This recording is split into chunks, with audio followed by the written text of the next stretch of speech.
you do not talk so much about pragmatic, what you call pragmatic goals, as that it cannot be done.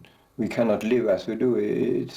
It's against my deepest concern for myself as well as for nature itself.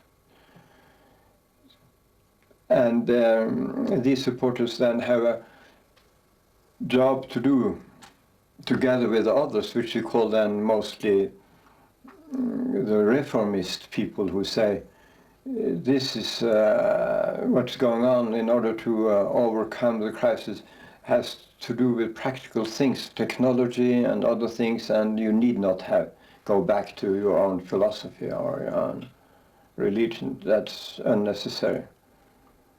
So it is those who go all the way back to what I call the ultimate premises, they are generally in favor of very harsh policies that seem to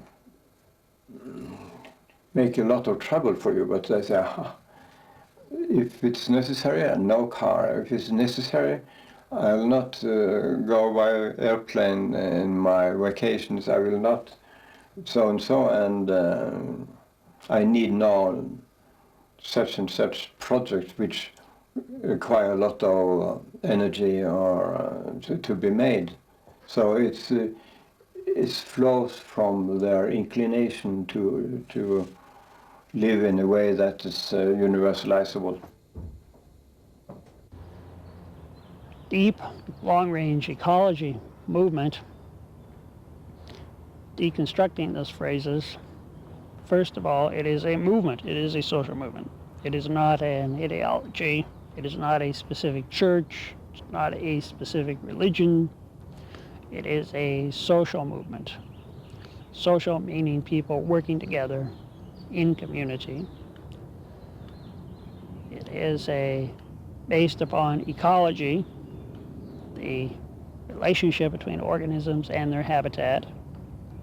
It is long range because it does not attempt in this movement to discount the future, but to take in account potentialities and possibilities of evolution of the system. And it is deep in that it encourages participants to ask questions of why. Most importantly, why am I here? What is meaning? So the movement, deep long-range ecology movement, is, if we're basically a search for meaning in a world of fact.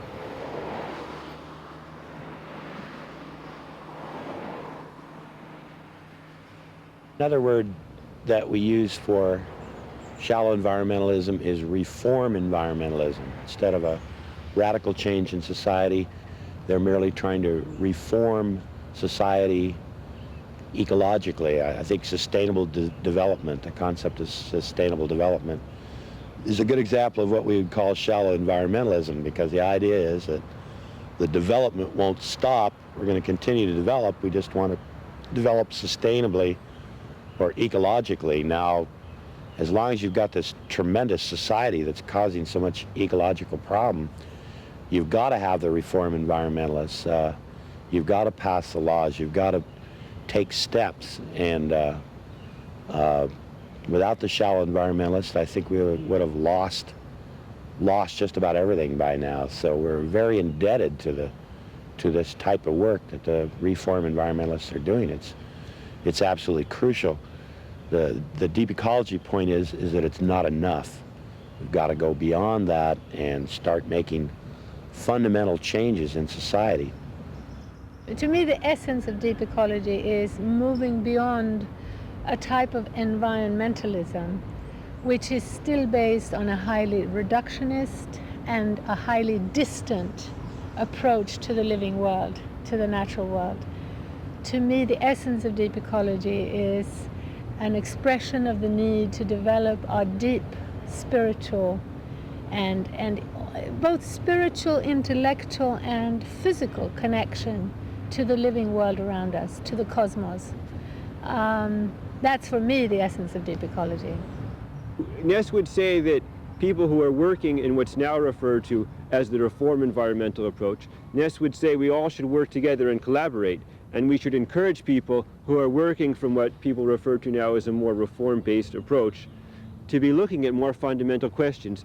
That when one decides that, say, recycling or energy efficiency improvements or certain improvements with respect to farming are enough, they may not be enough, because even organic farming could encroach upon wilderness areas. Or when you're recycling, you're actually, taking a consumer-based product and then trying to reuse certain elements. But maybe it makes sense to not even think about using that product in the first place. So Naess would always argue that we need to engage more fully in terms of questioning all of our actions in life from this deep questioning perspective.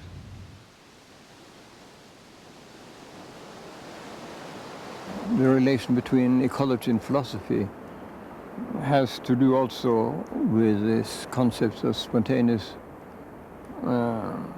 experience, because people would, for instance, say, we make a road now through this forest, and it's through the center of the forest, but the square meters of this road is tremendously small, the square meters of it.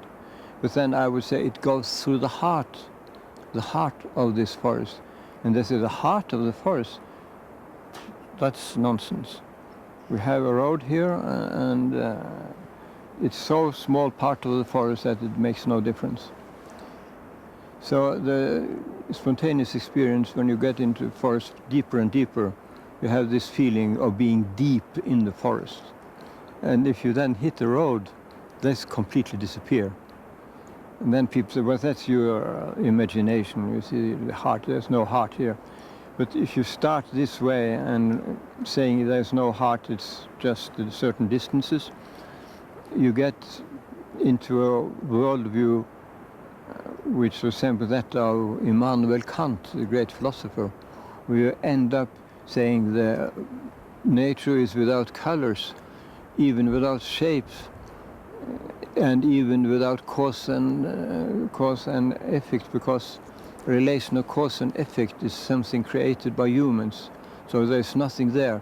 In short, there is nothing in nature in itself. You have no access to nature in itself. You see, you end up in complete nonsense. And that's what many people do who are in philosophy. Even in contemporary so-called postmodernism, nature is something, only a limiting thing which you never can really see or appreciate. You appreciate only your own ways of thinking and feeling. And you are completely determined by your culture and so on. So this protection of nature is a sham in a sense that there is something there, but you don't have any access to it. So it's undermining, for some people, the belief in protection of nature as a vast undertaking for the next century. One of the main messages that the ecological perspective brought to us in the 1960s was that we have to, we see the landscape, the animals, humans, everything as interrelated. There's been a tendency in Western culture to see things as isolated entities. This person, this rock, they're all separate. Eastern thought has Zen Buddhism and so on. One of the legacies of Zen Buddhism when it was introduced into America was to see things in terms of process and interrelatedness. So the deep ecology movement is, you can't just focus on protecting the panda or the elephant over here, the Siberian tiger, or this particular type of endangered flower, because the whole thing is interrelated. You have to look at ecosystems, and we're trying to protect ecosystems and landscapes